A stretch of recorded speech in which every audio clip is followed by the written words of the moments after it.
The equine engine that helps power the rest of the world is returning to the Americas. Before becoming extinct thousands of years ago, horses roamed those continents.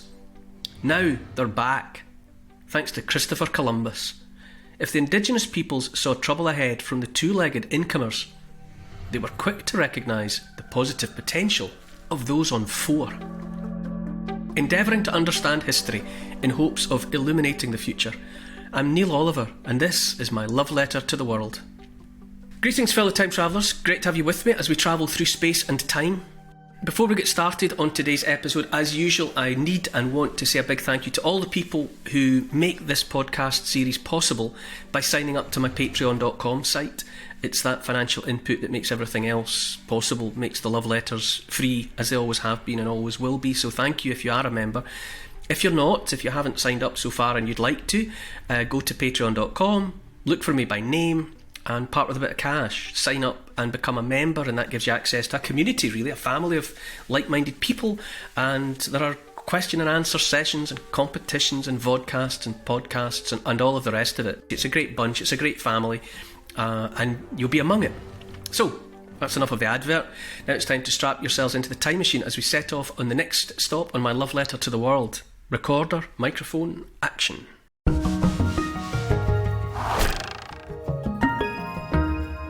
Hi Neil, last week we travelled with you to Constantinople as the world's map was being redrawn in blood and misery. Where are we this week? We're shifting our gaze right across the globe. It's 1493 and we're travelling to the Americas as horses are being reintroduced.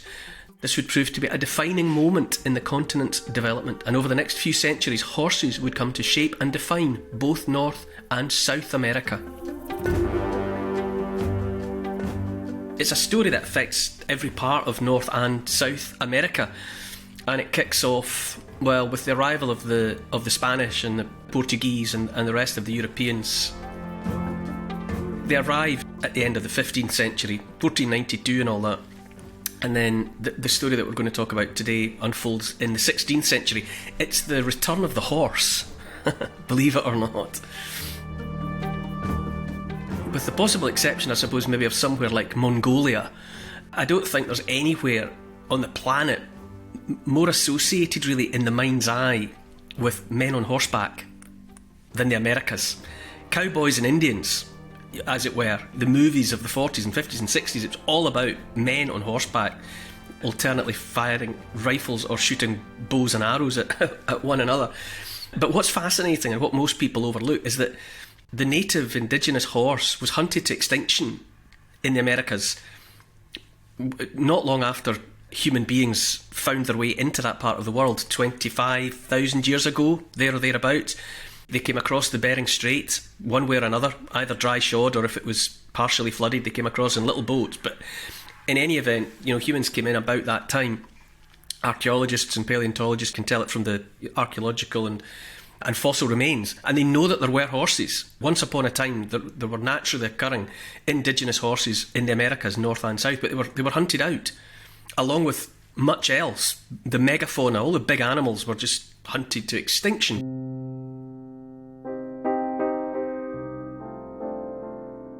In sort of geological terms, it wouldn't appear that extinction event took very long. So it wasn't until Europeans found their way to the Americas in the 15th and 16th centuries that they started bringing horses with them. We used to all learn at primary school in 1492 Columbus sailed the ocean blue. What's less well remembered is that he went back to Spain and then returned. He made a return trip in 1493 and he came back to the Caribbean island of Hispaniola, and amongst other things he brought some horses. Obviously by the limitations of the vessels that he had available to him, he didn't bring many, but he brought some horses. Christopher Columbus was an Italian. Well, he was from the Republic of Genoa, actually, and his patrons, though, for his transatlantic voyages was the monarchy in Spain. So it was really a Spanish expedition, but he was an Italian in charge of it. As we all know, he was all about demonstrating that you could get to the east by travelling into the west, which was a sort of a topsy-turvy idea. It's hard to gauge, actually. There's a lot of stuff about, until Columbus did this, that and the other, everybody thought the world was flat and that ships would fall off the end of the world and all of that kind of stuff. But there was a general understanding from the time of the most ancient that the planet's a ball. So that was known. But in any event, it was still a big deal when Columbus took his 3 ships across the Atlantic that first time in 1492. But it was all about making money. It was all about getting rich. He just knew that Asia was super rich in terms of resources, gold and spices and everything else that a human being could be hungry for. But he was persuaded that rather than having to go into sailing east to get to the east, you could go west. And he hit the American continent. To the end of his days, he was convinced that what he had found was a western route to Asia, hence West Indies. He thought he was in the west of India. And it was others who tidied the issue up and made plain that what was actually there was a whole different pair of continents that had hitherto been forgotten about by the European world. So anyway, by 1493, horses are back. And then the Conquistadors came in as well. Hernan Cortes was the first of them. He brought horses to the mainland of the Americas rather than the island of Hispaniola. And then by the middle years of the 16th century, there were horses in Argentina, in Brazil, in Florida, in Mexico, in Panama and in Peru. The flood of Europeans kept on coming. Brits and French and others came to colonise, and they brought more horses, so that in short order there were horses in North America as well as in Central and South America, which was where the Spanish and the Conquistadors had taken their horses. Transporting horses all that way was a big deal, wasn't it? It's a huge deal. Like I say, cowboys and Indians, for my age, Saturday morning television, Saturday afternoon movies, it was all about that. Obviously we've been told to say indigenous Americans or Native Americans or whatever since, but moving their cattle around, they did it with horses. And the Native Americans, it's the first true icon of the American West, is the Native American on horseback. We can all readily conjure that image into our head, but it was not possible until horses were returned to that part of the world. There's a brilliant cartoon. I was a big fan still am fan of the Gary Larson work. I don't know if you know him. I used to see him in newspapers. You'd see Gary Larson cartoons. Don't really seem to see them around so much now. But anyway, there's a fantastic classic Gary Larson cartoon. You're looking at a Spanish galleon on the horizon, and coming ashore, there's 2 sort of dopey-looking conquistadors rowing a wee rowing boat, and sitting bolt upright between them in the boat is a horse. And then also in the frame, there's 2 other conquistadors on the shore, and 2 horses, and they're standing up on hind legs, right, the horses. And there's 2 Indians, classic comic book Indians with feathers in their hair, and the horses are shaking hands with the Native Americans. And one of the horses is sort of pointing off towards the horizon of the land with a sort of a woo excited expression on its face. And the caption is circa 1500 AD, horses are introduced to America. So that's this idea of the handshake. It's a brilliant image, and it makes light fun of something hugely significant though. One of the early conquistadors, less well known than the likes of Cortes, between 1539 and 1542, Vasquez de Coronado led a less well known expedition into Mexico and into the Texas Panhandle in the southwest of North America. And he was looking for a city of gold, aren't they always? He understood it to be called Cuevara. He didn't find it, probably because it didn't exist. But what he did do was encounter and describe the way of life of the Plains Indians, as they were known at that time. He watched how they lived their lives. So he made those observations in the 16th century, and then in 1896, a European American writer called George Parker Winship wrote a book, partly using Vasquez's notes. So he describes the way of life of a clan, a tribe that he called the Querecho. And he described how, so this is Winship's words, in tents made of the tanned skins of the cows. They travel around near the cows, killing them for food. They travel like the Arabs with their tents and troops of dogs loaded with poles. So they're pulling, you know, those travois things, you know, that it's like two poles hitched to either side of a dog's back, and then the tail end of it just drags along the ground, but they can put a certain amount of gear, kit on it. So the dogs are being used as beasts of burden. These people eat raw flesh and drink blood. They do not eat human flesh. They are a kind people and not cruel. They are faithful friends. They are able to make themselves very well understood by means of signs. They dry the flesh in the sun, cutting it thin like a leaf, and when dry they grind it like meal to keep it and make a sort of soup of it to eat.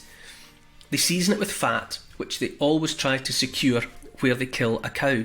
They empty a large gut and fill it with blood and carry this around the neck to drink when they're thirsty. It's not a terribly appealing way of life in the way it's been described there, you'd have to say.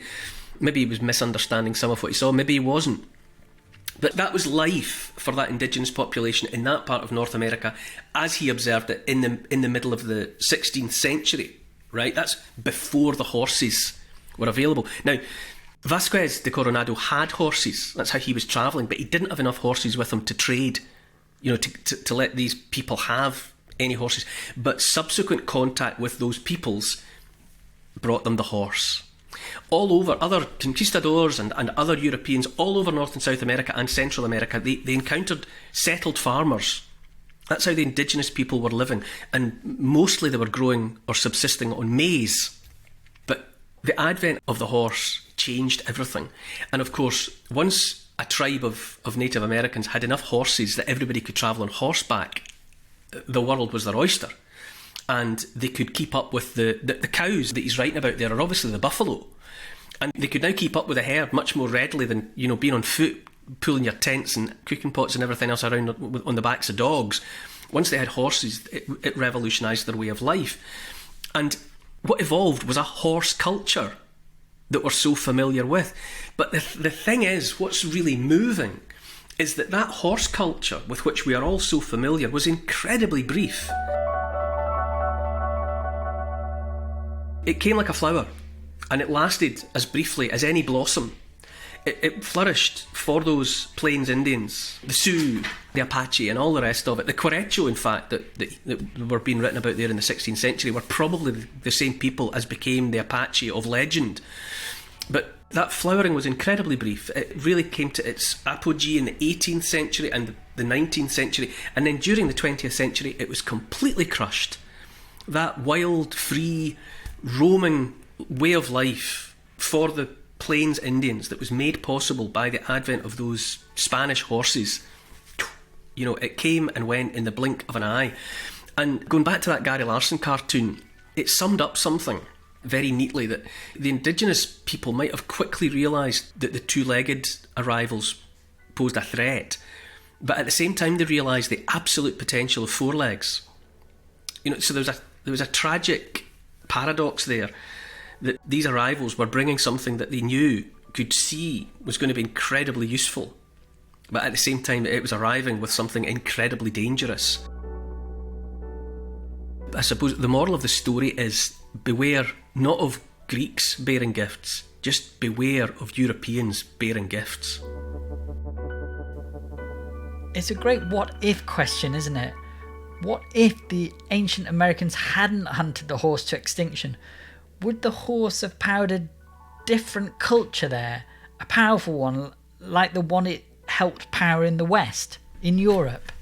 Well, when, 20 and 30,000 years ago, when a lot of this is supposition, the evidence, the physical evidence is fragmentary and incomplete, but it seems simply that the horse, along with other species, was simply hunted for food.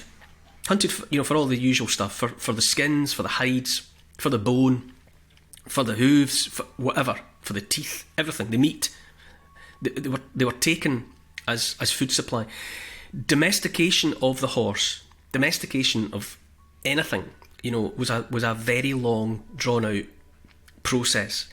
Clearly, those Querecho had domesticated the dog, and as is the case in the wider global human story, the wolf was very early linked with the human animal. Two hunters that came together for mutual gain.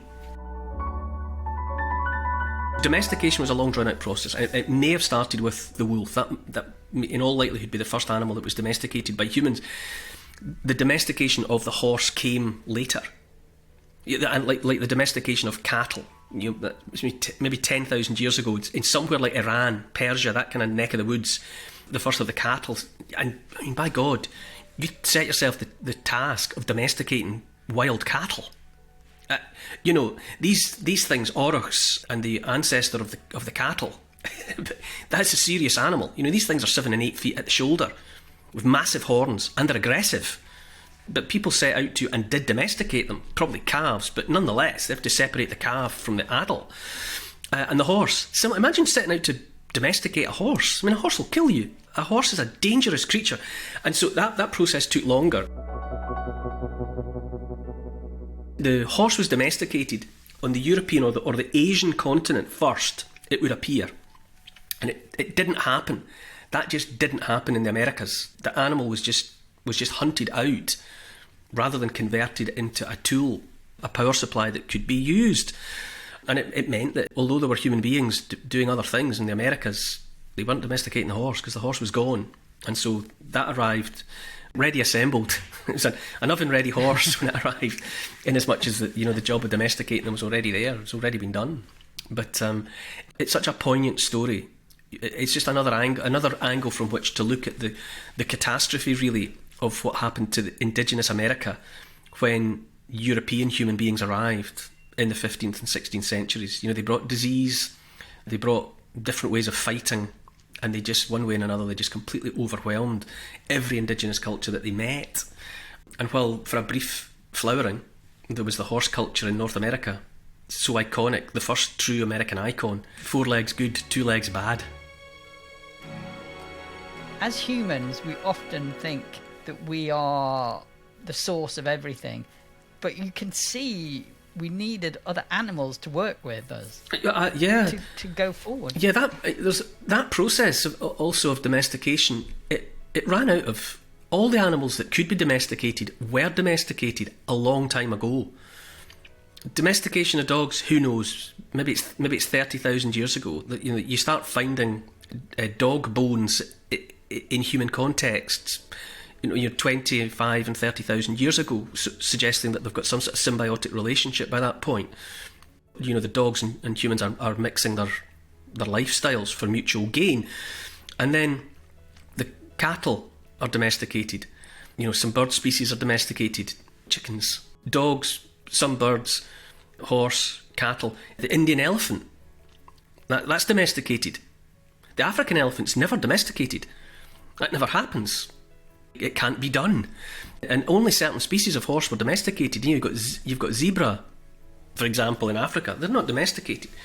The human being, inventive and determined as it was, it had a go. Let's imagine some individuals tried to domesticate the African elephant and then ended up very, very flat on the African savannah as a consequence of that not working terribly well. But that process of domestication, it was completed. We haven't domesticated anything for a very, very long time. Everything that could be domesticated was domesticated thousands of years ago. And then, that's it.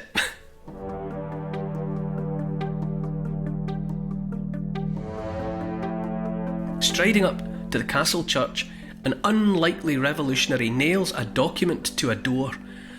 Copies go viral and its author becomes the groundbreaking influencer of the day.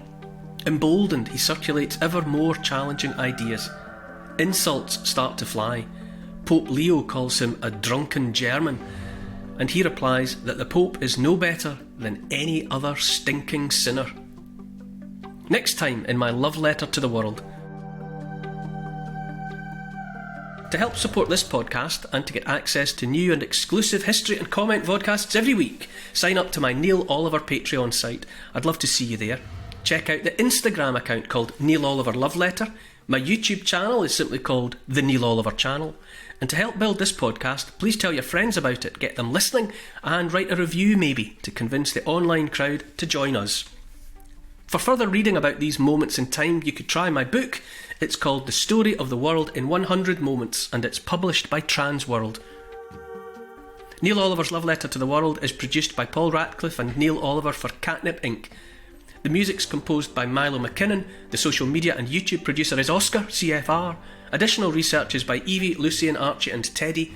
Finance is by Catherine and Trudy, and the post-production is by Althorpe Studios and the graphics by Paul Plowman. Thanks for listening. This has been a Catnip Inc. Podcasts production.